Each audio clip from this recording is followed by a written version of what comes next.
नमस्कार।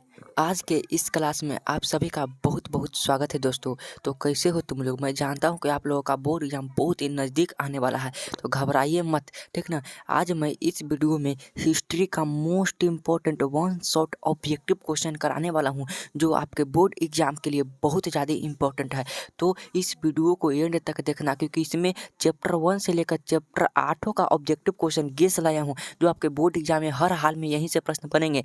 तो चलिए वीडियो की शुरुआत करते हैं। उससे पहले मैं आपसे एक छोटा सा रिक्वेस्ट करता हूँ कि अगर आप हमारे चैनल पे नए हो तो चैनल को जरूर सब्सक्राइब कर लेना, और वीडियो अच्छा लगे मेरे भाई तो एक लाइक कर देना, ठीक ना। तो आओ हम पहले प्रश्न को पढ़ते हैं। पहला नंबर क्वेश्चन आपके सामने यहाँ पे करा, धैर्य बनाकर वीडियो को देखना मेरे भाई, ठीक ना। सभी प्रश्न आप ही से सही होगा, ठीक ना। तो पहला नंबर क्वेश्चन है, रक्त एवं लौह की नीति का अवलंबन किसने किया था? मोस्ट इंपॉर्टेंट क्वेश्चन है, 2025 में जरूर आएगा। तो रक्त एवं लौह की नीति का अवलंबन मेरे भाई बिस्मार्क ने किया था। बी आंसर बिल्कुल ही सही हो जाएगा, ठीक है। दूसरा नंबर क्वेश्चन करा है, इटली के एकीकरण में निम्न में से किसका योगदान था? तो इटली के एकीकरण में मेरे भाई, इटली के एकीकरण में काउंट काबूर, गैरीवाल्डी और मेजिनी, इनमें से सभी व्यक्तियों का योगदान था, यानी कि डी आंसर बिल्कुल सही हो जाएगा, ठीक है। अगला प्रश्न, जेनेवा की संधि कब हुई? तो जेनेवा की संधि 1954 ईस्वी में हुई थी। और एक और प्रश्न पूछा जाता है कि हनोई की संधि कब हुई थी? तो हनोई की संधि 1946 ईस्वी में हुई थी। मोस्ट इंपॉर्टेंट क्वेश्चन है, ठीक है। अगला प्रश्न आपके सामने यहाँ पे करा कि जर्मन राइन राज्य का निर्माण किसने किया था? तो जर्मन राइन राज्य का निर्माण नेपोलियन बोनापार्ट ने किया था। बी आंसर बिल्कुल ही सही हो जाएगा।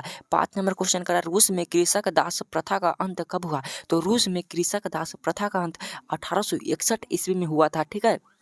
करा, साम्यवादी शासन का पहला प्रयोग कहाँ हुआ? तो साम्यवादी शासन का पहला प्रयोग रूस में हुआ था मेरे भाई। ये आंसर सही हो जाएगा, ठीक है। अगला क्वेश्चन करा, समाजवादियों का बाइबिल किसे कहा जाता है? समाजवादियों का बाइबिल किसे कहा जाता है? तो मेरे भाई दास कैपिटल को समाजवादियों का बाइबिल कहा जाता है। और एक और क्वेश्चन पूछा जाता है कि दास कैपिटल की रचना कब हुई थी? तो 1867 ईस्वी में। किसने किए थे? कॉमेंट में बता देना। कहता है उत्तरी एवं दक्षिणी वियतनाम का एकीकरण कब हुआ था? तो उत्तरी एवं दक्षिणी वियतनाम का एकीकरण मेरे भाई मोस्ट इंपॉर्टेंट क्वेश्चन है, तो इसका एकीकरण 1975 ईस्वी में हुआ था। सी आंसर बिल्कुल सही हो जाएगा, ठीक है।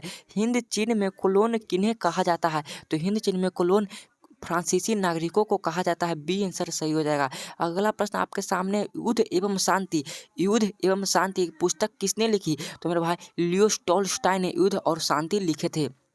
कहता है बार एंड पीस किसकी रचना है? तो मेरे भाई लियो टॉल्स्टॉय की रचना है। सॉरी, यहाँ पे बार एंड पीस है ना, जो लियो टॉल्स्टॉय की रचना होगा। बी आंसर बिल्कुल सही हो जाएगा, ठीक है। 12 नंबर क्वेश्चन है, यूरोप का मरीज किससे कहा जाता है?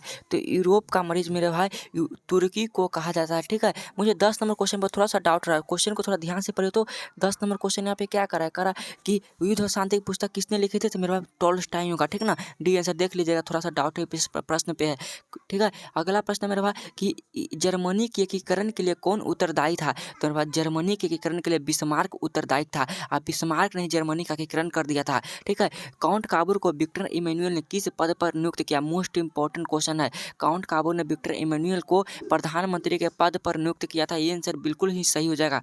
अगला प्रश्न मेरे भाई, टीपू सुल्तान के शासक थे? तो टीपू सुल्तान मैसूर के शासक थे। 16 नंबर क्वेश्चन है, गैरीवाल्डी पेशे से क्या थे? तो गैरीवाल्डी पेशे से एक नाविक थे। सी आंसर बिल्कुल ही सही हो जाएगा। 17 नंबर क्वेश्चन है, रोबोट ओवन कहाँ का निवासी था?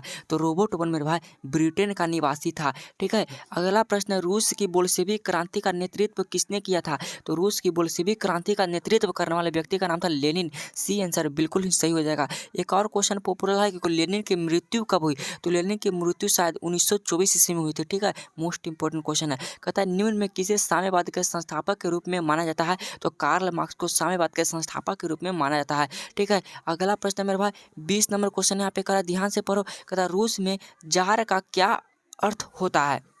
तो रूस में जार का अर्थ होता है रूस का सम्राट।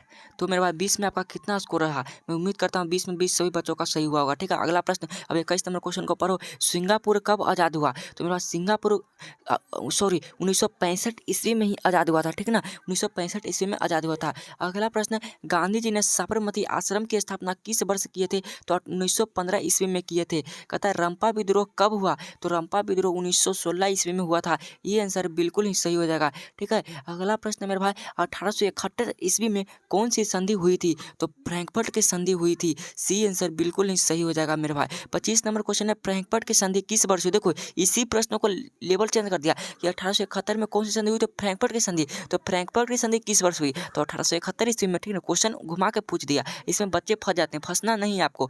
जर्मनी के एकीकरण का प्रमुख वास्तुकार कौन था? तो बिस्मार्क था। ठीक है, जिनेवा की संधि कब हुई? इसका जवाब कमेंट में बताना। मैं पहले भी क्वेश्चन ये हो चुका है।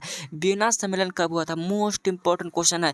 2025 का प्रथम या दूसरी पाली में यह प्रश्न छपा हुआ होगा। वियना सम्मेलन मेरे भाई 1815 ईस्वी में हुई। तो ऑप्शन गलत दिया, यहाँ पे मिटाट कर दो। 1815 ईस्वी, बी आंसर सही हो जाएगा। ठीक है, यही देखो एक तरह से आप प्रश्न को घुमा दिया कि फ्रैंकफर्ट की संधि पर हस्ताक्षर कब हुई थी। तीन तरह से क्वेश्चन पूछ दिया मेरे भाई कि 1871 में कौन सी संधि हुई और फ्रैंकफर्ट की संधि कब हुई। और एक और प्रश्न है कि फ्रैंकफर्ट की संधि पर हस्ताक्षर कब हुई थी। तो ये भी सही आंसर 1871 ईस्वी में होगा।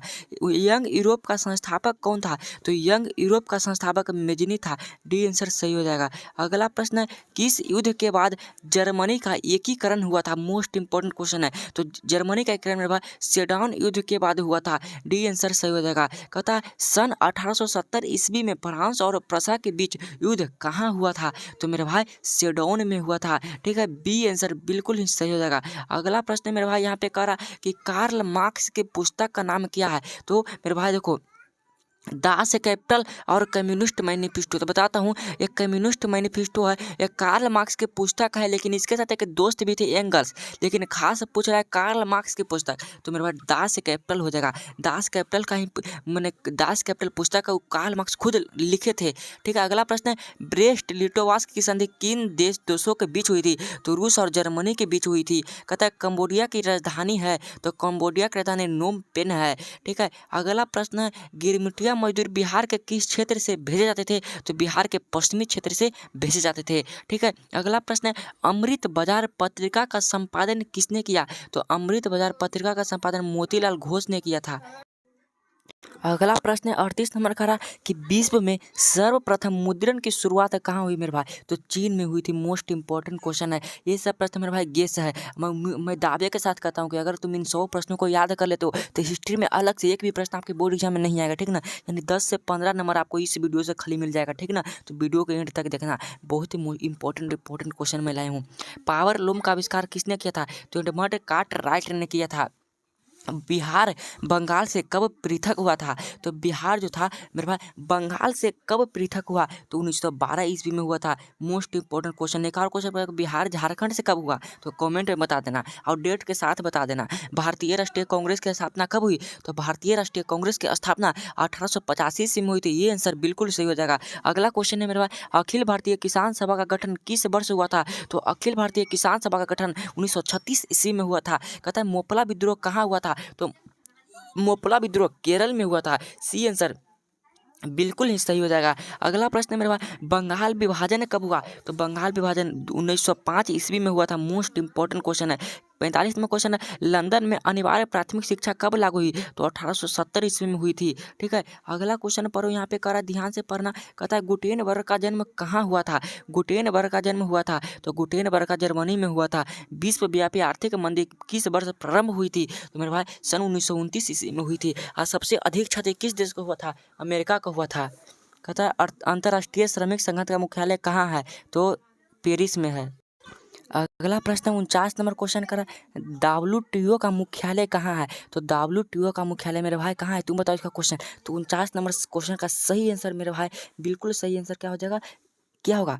WTO का मुख्यालय जेनेवा में। इसकी स्थापना कब हुई थी? तो शायद 1855 ईस्वी में हुई थी। ठीक ना, नमक कानून तोड़ने के लिए गांधी जी ने कौन सा स्थान चुना था? तो मेरा दांडी चुना था।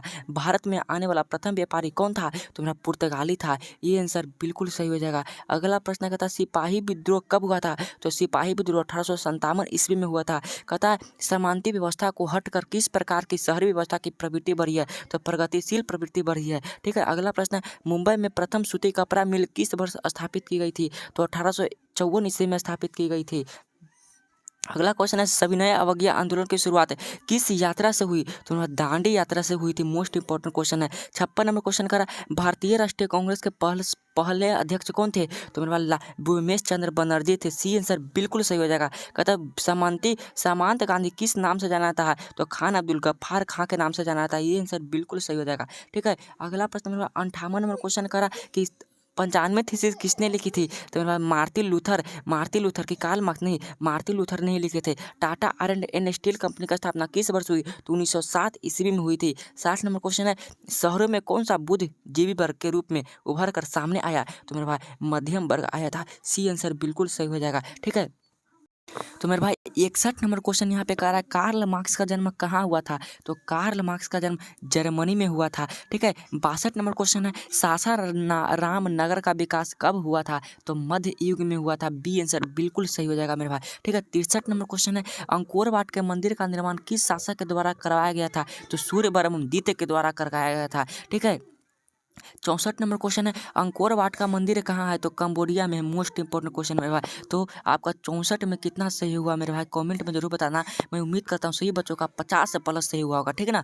65 नंबर क्वेश्चन है किनके अनुरोध पर गांधी जी भारत आए थे? तो जयप्रकाश नारायण के राजकुमार शुक्ल। यहाँ पे ऑप्शन में डाउट हो रहा है, तो 65 का सही आंसर क्या हो जाएगा? तो 65 का सही राजकुमार शुक्ल के अनुरोध पर महात्मा गांधी वापस मैंने गांधी जी बिहार आए थे। ठीक है ना। तो दास कैपिटल का प्रकाशन किस वर्ष हुआ था? 1867 ईस्वी में हुआ था। अगला क्वेश्चन है मेरे भाई कह रहा कि the history of the loss of Vietnam किसने लिखे थे? तो फान बोईचाओ ने लिखे थे। 68 है सविनय अवज्ञा आंदोलन के समय भारत के वायसराय कौन थे? तो मेरे भाई लॉर्ड डलहौजी थे। जनसंख्या का घनत्व सबसे ज्यादा कहाँ होता है? तो महानगरों में होता है। 70 नंबर क्वेश्चन कह रहा है मात्र अब 24 क्वेश्चन और है।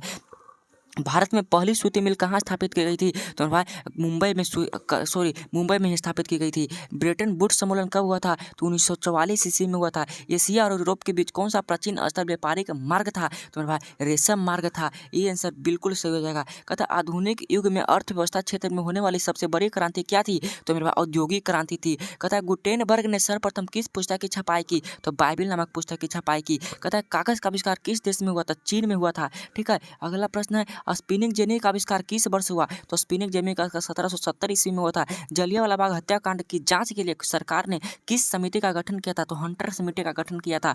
भारतीय राष्ट्रीय कांग्रेस के पहले अध्यक्ष कौन थे? तो भूमेश चंद्र बनर्जी थे। 79 नंबर क्वेश्चन है रक्त व लौह की नीति का अवलंबन किसने किया था? तो बिस्मार्क ने किया था। रक्त व लौह की नीति का अवलंबन। बेडो की ओर लोटो का नारा किसने दिया था? स्वामी दयानंद सरस्वती ने दिए थे। विश्व व्यापार संगठन की स्थापना किस वर्ष हुई? तो 1955 ईस्वी में हुई थी। इसी को बोलते हैं WTO। इसका मुख्यालय कहाँ है? जेनेवा में है।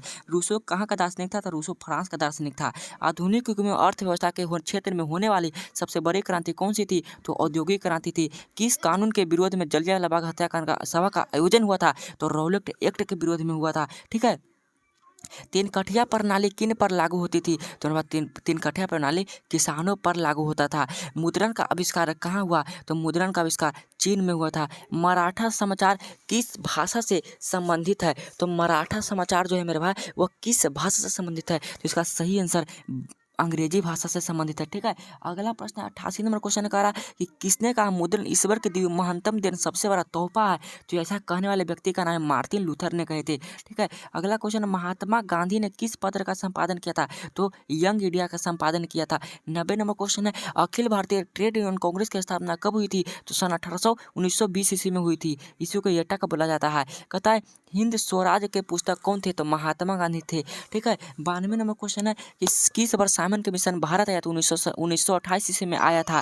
कहता है गांधी जी ने भारत के में सत्याग्रह का पहला प्रयोग कहाँ किया था? तो मेरे पास चंपारण में किया था। लास्ट क्वेश्चन है 94 नंबर प्रश्न है कि फूट डालो और राज्य करो की नीति किसने अपनाई? मोस्ट इंपॉर्टेंट क्वेश्चन है, तो अंग्रेजों ने अपनाया मेरे भाई। तो लगभग 94 प्रश्न मैंने करा दिया। ठीक ना, और मैं उम्मीद करता हूँ सभी बच्चों का लगभग 70 प्लस तो सभी का हुआ होगा मेरे भाई। ठीक ना, तो मैं दावे के साथ कहूँ अगर सभी प्रश्नों का अगर आप याद कर लेते हैं तो 15 प्रश्न आपके बोर्ड एग्जाम में दोनों फालियों में यहीं से आएंगे। ठीक ना, तो वीडियो अच्छा लगा होगा मेरे भाई तो ये लाइक जरूर करना। बहुत मेहनत लगता है वीडियो बनाने में, और चैनल पर नहीं हो मेरे भाई तो मैं रिक्वेस्ट करता हूँ कि चैनल को जरूर सब्सक्राइब कर लो। अब अगर आप अगर आपको कोई कुछ प्रश्न पूछना है तो कमेंट में उसका प्रश्न पूछ सकते हैं, मैं रिप्लाई ज़रूर करूँगा। मैं ऐसा नहीं कि अगर आप प्रश्न पूछें तो मैं रिप्लाई नहीं करूँगा। मैं 100% अगर आप प्रश्न पूछते हैं तो मैं पक्का रिप्लाई करूँगा, ठीक ना। तो इसी तरह के अगले वीडियो में मिलते हूँ, तब तक के लिए मन लगा कर पढ़िए। जय हिंद, वंदे मातरम।